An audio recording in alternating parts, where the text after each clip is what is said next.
निर्वाचन महापर्व में सामिल होई मतदान सब्यस्त करने को सचेतनता। गजपति जिले में भोटर वृद्धि पाई जनसाधारण मध्य सचेतनता सृष्टि उपरे जिला प्रशासन पक्षर गुरुत्व दि जाइछि।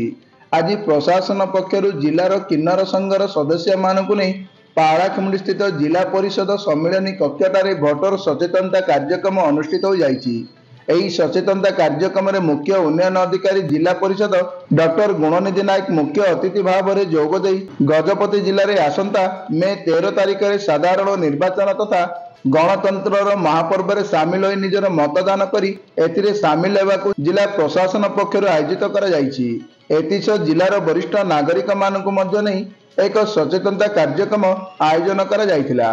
एही सचेतनता कार्यक्रम में जिला सामाजिक सुरक्षा अधिकारी संतोष कुमार नायक, जिला शिशु सुरक्षा अधिकारी श्री अरुण कुमार त्रिपाठी, जिला मिशन शक्ति संयोजक टिमन बारा समेत किन्नर संघ सभापति मधु बराड़ और संपादक जस्मिन शेख प्रमुख उपस्थित थिले।